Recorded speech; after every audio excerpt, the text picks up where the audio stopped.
Hello बच्चों।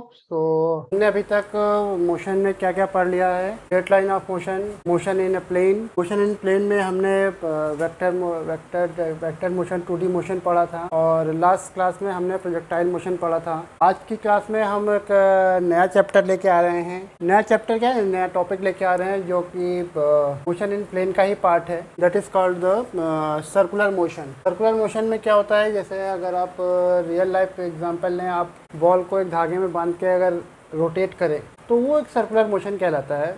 Ball आप as a axis अगर आपको मान लूँ तो बॉल आपके चारों तरफ एक सर्टेन डिस्टेंस पर डायरेक्शन चेंज करते हुए मूव करता रहता है। लाइक कुछ इस तरीके से अगर हम बात करें तो ये एक्सिस है और ये आपका मोशन हो रहा है। ये एक्स एक्सिस हो गई, ये वाई एक्सिस। तो अगर आपका कोई पार्टिकल या कोई ऑब्जेक्ट की एक्सिस के अराउंड रोटेशन में मूव कर रहा है, वो सर्कुलर मोशन कहलाता है। सर्कुलर मोशन, अगर सर्कुलर मोशन है तो सर्कुलर वेलोसिटी भी होगी।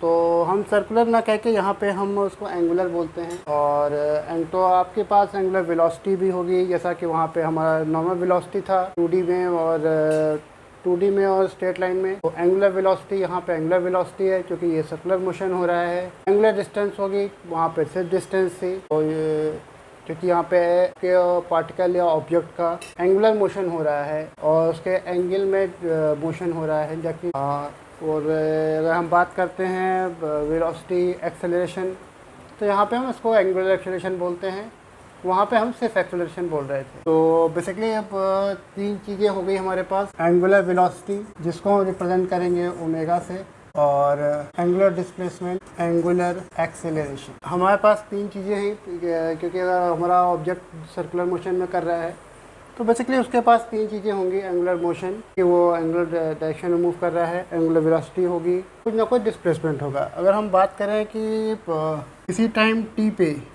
ये एक्स एक्सिस से थीटा डिग्री बना रहा था और यहाँ पे टाइम t1 था और इसकी वेलोसिटी किस डायरेक्शन में होगी, जैसा हम लोग ने 2D में देखा था। अगर हम इस पॉइंट पे टेंजेंट ड्रॉ करें तो उस डायरेक्शन में इसकी वेलोसिटी हो जाएगी, यानी अपवर्ड डायरेक्शन में। और अगर हम सपोज टाइम t2 के बाद इसका मोशन एंगल इतना हो जाता है, इसको हम अगर डिनोट कर देते हैं theta, angle in variation delta theta plus delta theta. मतलब delta theta means variation in angle या एंगुलर डेविएशन जो है। सिमिलरली हमारा अगर हम टाइम हमारा यहाँ पे t2 हो जाता है और इसका मोशन इस डायरेक्शन में होगा।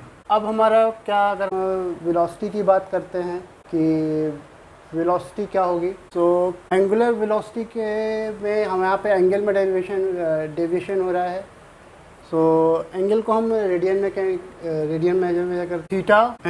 अगर हम बात करें तो angular velocity omega is equal to delta theta divided by delta T, angular displacement into time. तो ये हमारी एंगुलर वेलोसिटी हो गई। अगर ये एंगुलर वेलोसिटी है तो ऐसा आप लोग को पता है कि वेलोसिटी अगर है तो वो वेक्टर क्वांटिटी है। अब अगर वेक्टर क्वांटिटी है तो ऑब्वियस सी बात है इसका डायरेक्शन भी होगा कुछ ना कुछ। तो अब अगर हम एंगुलर वेलोसिटी की बात कर रहे हैं तो हमें डायरेक्शन भी देखना पड़ेगा, डायरेक्शन की भी बात करनी पड़ेगी। सो जनरली एंगुलर वेलोसिटी के डायरेक्शन के लिए हम एक right hand thumb rule follow करते हैं। राइट हैंड थंब रूल क्या कहता है कि अगर अपने आप राइट हैंड को इस तरह से ओपन करो और आपकी फिंगर्स पार्टिकल के मूवमेंट होनी चाहिए। तो अगर हम अपने इस डायग्राम की बात करें तो पार्टिकल हमारा इस डायरेक्शन में मूव कर रहा है, हम फिंगर को इस डायरेक्शन में रखेंगे और जो आपकी थंब की डायरेक्शन होगी वो हमारी एंगुलर वेलोसिटी की डायरेक्शन होगी। ये हमारा राइट हैंड थंब रूल कहता है फॉर द एंगुलर वेलोसिटी। अगर ये मोशन हमारा इस डायरेक्शन में होता, क्लॉकवाइज डायरेक्शन में, हम फिंगर्स को ऐसे ड्रॉ करते और थंब हमारा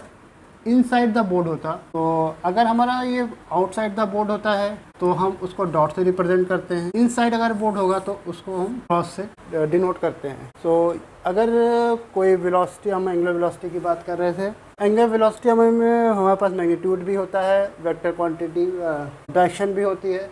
डायरेक्शन हम कैलकुलेट करते हैं राइट हैंड थंब रूल से, जो कि डिपेंड करता है कि वो आपका ऑब्जेक्ट एंटी क्लॉकवाइज मूव कर रहा है या क्लॉकवाइज मूव कर रहा है। सेकंड हम बात करते हैं, अगर हम बात करें डिस्प्लेसमेंट की, सो डिस्प्लेसमेंट हमारा कितना होता है, ये हमारा एंगुलर डिस्प्लेसमेंट जो उसका आर्क बन रहा है। तो ये जनरली आपका जो हमारा अगर ये एंगल डेल्टा थीटा है तो ये आर्क हम इजीली कैलकुलेट कर सकते हैं कितना उसका डिस्प्लेसमेंट हुआ है। और सिमिलर वे अगर हम बात करते हैं अगर हम बात करें एक्सेलरेशन के लिए कि एंगुलर एक्सेलरेशन क्या होता है, तो angular acceleration difference in the angular velocity depend and divided by the time. So इसका यूनिट क्या होगा, इसका यूनिट अगर हम बात करते हैं तो एंगुलर वेलोसिटी को हम रेडियन में कैलकुलेट कर लिखते हैं वन वर्ड में।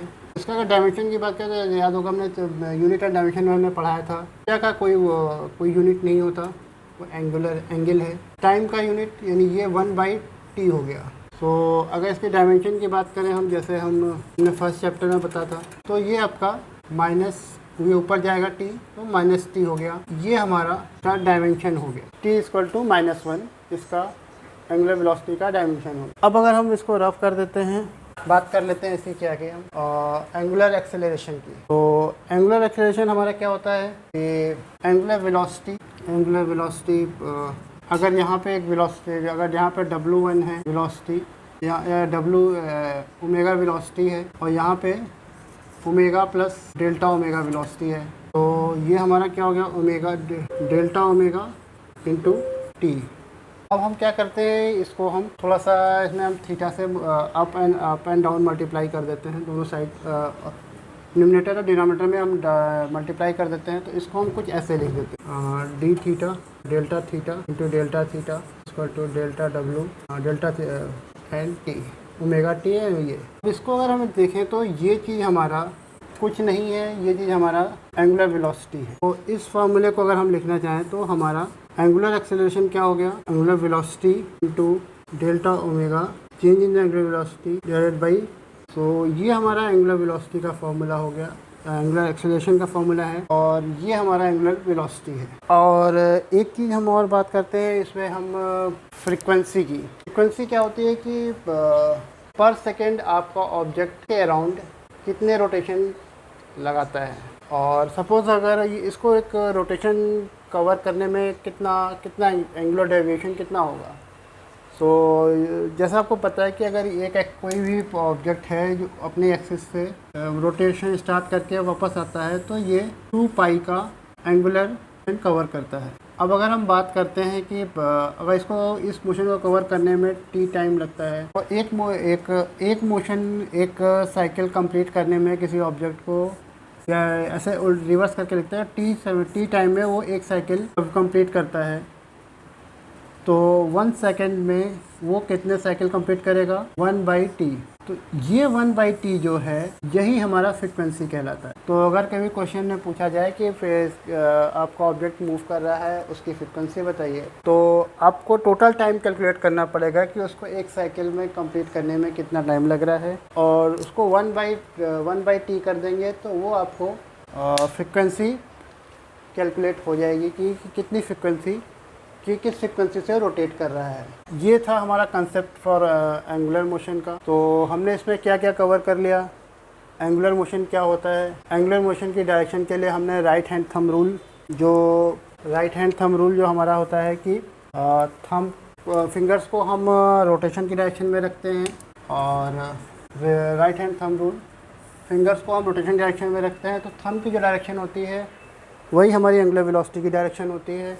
सर एंगुलर एक्सेलरेशन क्या होता है वो हमने डिस्कस कर लिया, right hand thumb rule discuss कर लिया, और एंगुलर वेलोसिटी डिस्कस कर ली, डायमेंशन कैसे कैलकुलेट करते हैं वो डिस्कस कर लिया। तो अब हम एक फ्रीक्वेंसी क्या होती है ये डिस्कस कर लिया। तो हम एक क्वेश्चन से इसको थोड़ा सा और समझने की कोशिश करेंगे।